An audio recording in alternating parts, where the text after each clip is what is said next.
Welcome to my channel Pragati institute. और आज हम लोग यहाँ पर जो गर्ल विद अ बास्केट आपका लेसन है फर्स्ट वाला प्रोज में, तो उसके एक्सप्लेनेशन बनाने के लिए जो है यहाँ पर हैं।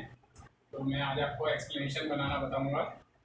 एक्सप्लेनेशन आपके लिए जो पेपर है उसमें इंग्लिश के पेपर में बहुत ज़्यादा इम्पोर्टेंट है, क्योंकि पहले ये 8 मार्क्स का आता था और अब ये कोविड-19 महामारी की वजह से इस वर्ष 10 मार्क्स का हो गया है। तो मैं इसको बनाना बता रहा हूँ, आप लोग ध्यान से देखें। तो ये जो हमारा एक पैराग्राफ है इसको हमने लिया है और इसका एक्सप्लेनेशन हमें बनाना है। पैराग्राफ को समझ लेते हैं। ये किस समय की घटना है?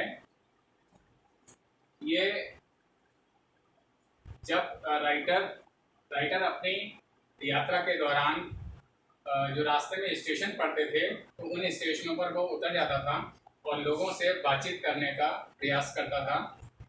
तो एक स्टेशन पर जब वो उतरा तो उसको बच्चे घेर लेते हैं। तो उस समय का ये वर्णन इसमें किया गया है। तो पहले पैराग्राफ को समझ लेते हैं। एट वन स्टेशन, एक स्टेशन पर, my routine of talking with the people, लोगों से बातचीत का मेरा क्रम वाज इंटरप्टेड, उसमें रुकावट आ गई। यानी मैं जो लोगों से बातचीत कर रहा था उसमें रुकावट आ गई।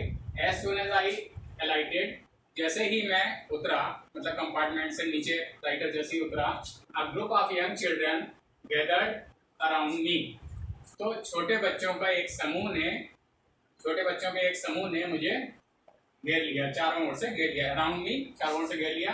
दे वर सेलिंग बास्केट्स, वे टोकरियां बेच रहे थे। हैंड वोवेन, हाथ से बुनी हुई।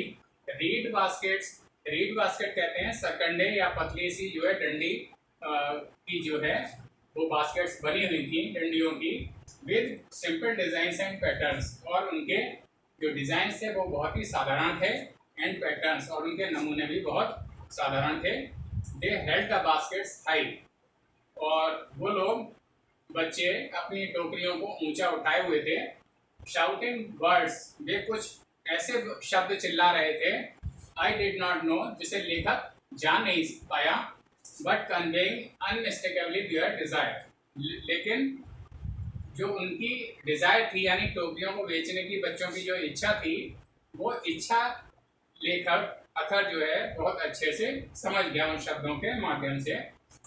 तो हम लोग अब इसका एक्सप्लेनेशन बनाने की कोशिश करते हैं।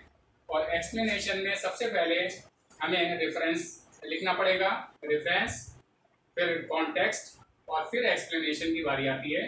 तो चलिए शुरू करते हैं। तो स्टूडेंट्स, इसका सबसे पहले तो हम लोग रेफरेंस लिखेंगे, और रेफरेंस समझ लीजिए। These lines have been taken from the lesson a girl with a basket, ये जो लाइन्स हैं वो a girl with a basket lesson से ली गई हैं, written by William C Douglas, जो कि विलियम सी डगलस के द्वारा लिखा गया है। तो ये रेफरेंस आपको समझ में आ गया। और अब कॉन्टेक्स्ट में हम लोग लिखते हैं कि ये जो पैसेज है वो कहाँ का है, ये इंसिडेंट किस समय की है, ये या इस जो पैराग्राफ में क्या बताया गया है। तो ये कॉन्टेक्स्ट यानी संदर्भ उसका प्रसंग के रूप में बताया जाता है। देख लीजिए। The author was travelling in a train, author यानी लेखक एक ट्रेन में सफ़र कर रहा था, ट्रैवल कर रहा था। एट एवरी रेलवे स्टेशन, हर एक रेलवे स्टेशन पर, he got down on the platform, वो प्लेटफॉर्म पर जैसे ही स्टेशन आता था वो प्लेटफॉर्म पर उतर जाता था। एंड वॉक देयर, और वहाँ पर टहलने लगता था। एट वन स्टेशन, एक स्टेशन पर, a group of refugee children, refugee यानी जो शरणार्थियों के बच्चे थे, तो वो बच्चे, उनका एक समूह, ग्रुप, गैदर्ड अराउंड हिम, उनके चारों ओर या लेखक के चारों ओर इकट्ठा हो गया, वो बच्चे चारों ओर इकट्ठे हो गए। The children were very poor, बच्चे बहुत ही गरीब थे। And wanted to sell their baskets and fans, और वे अपनी टोकरियाँ और पंखे जो उनके हाथ के बनाए हुए थे वो लेखक को बेचना चाहते थे। तो ये रेफरेंस और कॉन्टेक्स्ट दो चीज़ें मैंने आपको बता दी। अब इसके एक्सप्लेनेशन की बारी है, तो एक्सप्लेनेशन बनाते हैं। तो स्टूडेंट्स रेफरेंस और कॉन्टेक्स्ट में बता चुका था, और एक्सप्लेनेशन जो है इसको देखते हैं, समझ लीजिए। The Athar got down at every station, लेखक हर एक स्टेशन पर, प्रत्येक स्टेशन पर उतरता था। वॉक ऑन द प्लेटफॉर्म, और प्लेटफॉर्म पर टहलता था। And talk to the people, और लोगों से बातचीत करता था। बट एट वन स्टेशन, लेकिन एक स्टेशन पर the Athar could not do so, लेखक ऐसा नहीं कर सका। क्यों नहीं कर सका? एज सून एज, जैसे ही वो he got down at a station, जैसे ही वो एक स्टेशन पर उतरा, a group of small refugee children, छोटे बच्चे जो थे, जो शरणार्थियों के बच्चे थे, वो सराउंडेड हिम, उसके चारों ओर इकट्ठे हो गए। All of them hand woven baskets, उन सभी के पास हाथ से बुनी हुई टोकरियां थीं। इन देयर हैंड्स, उनके हाथों में। The basket were made of reads, baskets जो है वो रीड्स या कोई सरकंडों की या जो पतली पतली डंडियों की, इनकी बास्केट्स वो बनी हुई थी। They were made in simple designs, उनके जो नमूने थे बास्केट्स के, जो डिजाइन्स थे वो बहुत ही सिंपल थे। और all the children raised their baskets I to the other, वे सभी बच्चे अपनी जो टोकरियां थी वो लेखक के सिर से ऊपर की तरफ उठाए हुए थे। और and shouted words in Hindi, और वो लोग जो बच्चे थे वो टोकरियों को बेचने के लिए जो आवाजें लगा रहे थे वो हिंदी में आवाजें लगा रहे थे। The author failed to understand those words, लेकिन जो लेखक था वो उन शब्दों को नहीं समझ सका। और क्यों नहीं समझ सका? Because he did not know Hindi, क्योंकि वो हिंदी नहीं जानता था। लेखक हिंदी नहीं जानता था, इसलिए वो उन शब्दों को नहीं समझ सका। But he could understand the desire of the children very well, लेकिन उसने जो बच्चों की इच्छा थी उसको बहुत अच्छे से समझ लिया। That they all wanted him to purchase their baskets, और बच्चों की इच्छा क्या थी कि वे चाहते थे, दे ऑल वांटेड हिम, कि वे उससे चाहते थे, अथर लेखक से चाहते थे, टू परचेज देयर बास्केट्स, कि वे जो लेखक हैं वो उसकी टोकरियों को खरीद लें। तो स्टूडेंट्स, ये जो फर्स्ट पैराग्राफ का ये जो मैंने एक्सप्लेनेशन था ये कंप्लीट हो गया। और अब हम लोग जो सेकंड नंबर का एक एक्सप्लेनेशन और बनाते हैं, और इस तरह से आपको बहुत अच्छे से प्रैक्टिस हो जाएगी, और थोड़ा सा आप अपने आप से भी बना के देखें। तो चलिए सेकंड पैराग्राफ शुरू करते हैं। तो स्टूडेंट्स, ये सेकंड नंबर का पैराग्राफ है। पहले इस पैराग्राफ को समझ लेते हैं, फिर इसका एक्सप्लेनेशन बनाएंगे। They were poor people to start with, वे जो लोग थे यानी जो शरणार्थी लोग थे वो बहुत ही गरीब लोग थे। तो स्टार्ट विद, शुरुआत से ही। दे वर पुअरर, और वे और अधिक गरीब होते गए। As they began their long track, जब उन्होंने अपनी लंबी यात्रा शुरू की, लंबे रास्ते पर चले। For all they could carry, क्योंकि वो अपने साथ जो कुछ भी ले जा सकते थे, was a bit of food, वो क्या था, थोड़ा बहुत खाना अपने साथ ले जा सकते थे, वो ले गए थे वो।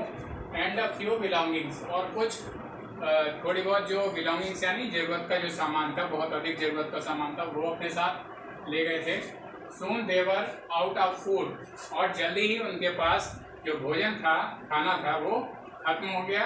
अ फ्यू डेज आफ्टर, कुछ दिनों के बाद, दे स्टार्टेड, जब वे वहाँ से चले थे, वहाँ से चलने के कुछ दिनों के बाद, दे बिगेन टू फॉल, वे गिरने लगे। By the bay side, bay side यानी रास्ते में, सड़क पर एक तरफ वो गिरने लगे, सड़क पर गिरने लगे। From the weakness of hunger, और किस वजह से गिरने लगे? क्योंकि भूख की वजह से उनको कमजोरी हो रही थी, और इस वजह से वो रास्ते में गिरने लगे। एंड डाइड, और वो मर गए। वेयर दे फेल, जहाँ कहीं भी वो गिरे वहीं वो मर गए। तो स्टूडेंट्स, ये पैराग्राफ आपको समझ में आ गया, और अब हम लोग इसका एक्सप्लेनेशन बनाते हैं। रेफरेंस, कॉन्टेक्स्ट और एक्सप्लेनेशन लिखने की कोशिश करते हैं। चलिए, तो स्टूडेंट्स, ये पहले रेफरेंस को समझ लेते हैं। जैसा कि इससे पहले वाले पैराग्राफ में भी मैं लिखवा चुका हूँ, तो उसी तरह से यही होगा।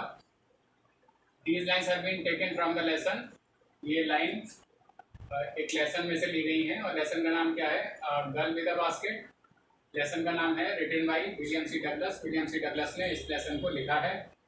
कॉन्टेक्स्ट यानी ये प्रसंग किस समय की ये घटना है वो इसमें बताया है, या उसके बारे में थोड़ा सा स्टार्टिंग वो बताया है। The author is describing the bad condition of the refugees. लेखक वर्णन कर रहा है खराब स्थिति का, और किसकी खराब स्थिति का वर्णन कर रहा है? ऑफ द रिफ्यूजीज यानी शरणार्थी बच्चों की, शरणार्थियों की जो खराब स्थिति थी कि उनके पास खाना नहीं था, रहने को जगह नहीं थी, उस सारी स्थिति का इसमें वर्णन कर रहा है। Who had left their Holmes, जिन्होंने अपना घर छोड़ दिया था, तो अपने घर से चले आए थे, and had to come to India, और उन्हें भारत आना पड़ा। क्यों आना पड़ा? क्योंकि पार्टीशन हो गया था 1947 में, और पाकिस्तान में जो लोग रह रहे थे उनको वहां से भारत आना पड़ा। तो ये इसका कॉन्टेक्स्ट हो गया। और अब एक्सप्लेनेशन समझते हैं। When the refugees left their homes in Pakistan, तो 1947 में जब पार्टीशन हुआ तो वहाँ से जो शरणार्थी लोग थे उन्होंने अपने घर छोड़ दिए, वो अपने घर से चल दिए इन पाकिस्तान। और उनके घर कहाँ थे, कहाँ के रहने वाले थे? पाकिस्तान में। दे बिकेम वेरी पुअर, वे बहुत अधिक गरीब होते गए। और their long journey to India, अब पाकिस्तान से भारत तक की जो यात्रा थी, जो बहुत लंबी यात्रा थी, मेड देम वेरी पुअर, और उस यात्रा ने उन्हें और अधिक गरीब बना दिया। क्यों गरीब बना दिया? Because they had to spend money on their food etcetera, क्योंकि उनके पास जो थोड़ा बहुत धन था, थोड़ा बहुत जो पैसा था, तो उन्हें भोजन वगैरह खरीदने में खर्च करना पड़ा। They had left their property in Pakistan, और पाकिस्तान में वो उनके पास जो भी संपत्ति थी उसको, सारी संपत्ति को वो लोग छोड़ के यहाँ पर चले आए थे। The only property they could carry, केवल एक संपत्ति जो वो अपने साथ ला सकते थे, they could carry with them, अपने साथ ला सकते थे, वाज सम फूड, थोड़ा बहुत तो वो खाना अपने साथ ला सकते थे, and some very essential things, और कुछ बहुत आवश्यक चीज़ें जिनके बिना नहीं रहा जा सकता है, तो वो ऐसी आवश्यक पहनने के कपड़े वगैरह जो चीज़ें थी वो थोड़ा सा अपने साथ लेके आए थे। The food did not last long, अब जो भोजन वो अपने साथ लेके आए थे वो अधिक समय तक नहीं चला। Hunger made them very weak, और भूख ने जो है उनको और अधिक कमजोर बना दिया। कमजोर तो वो पहले से ही थे, लेकिन भूख ने उनको और अधिक कमजोर बना दिया। So many of them fell on the way, इसलिए उनमें से बहुत से लोग फेल ऑन द वे, रास्ते में गिर पड़े, एंड डाइड ऑफ हंगर, और भूख से मर गए, एंड वीकनेस, और भूख से भी मर गए और कमजोरी की वजह से भी मर गए। तो स्टूडेंट्स, ये एक्सप्लेनेशन था सेकंड पैराग्राफ का। तो ये दो पैराग्राफ की एक्सप्लेनेशन मैंने आपको बना के दिखाए, और अब आप लोगों को ये करना है कि अपने जो लेसन है आपका टेक्स्ट बुक में से, और भी जो पैसेजेस हैं उनको आप बनाने की कोशिश कीजिए, और बहुत ही सिंपल वर्ड, सिंपल सेंटेंसेस का यूज़ कीजिए। ज़रूरी नहीं है कि आप इसी को लर्न करें, अपने छोटे छोटे सेंटेंसेस को भी यूज़ कर सकते हैं, उनको बना सकते हैं। बस उनका मीनिंग क्लियर होना चाहिए, और ग्रामेटिकल एरर नहीं होनी चाहिए, कोई मतलब उसमें कमी नहीं होनी चाहिए। तो अब इस वीडियो को मैं यहीं पर एंड करता हूँ, और नेक्स्ट वीडियो में मिलते हैं। उसमें मैं फिर से और कुछ एक पैराग्राफ की एक्सप्लेनेशन आपको करवाऊँगा। Thank you.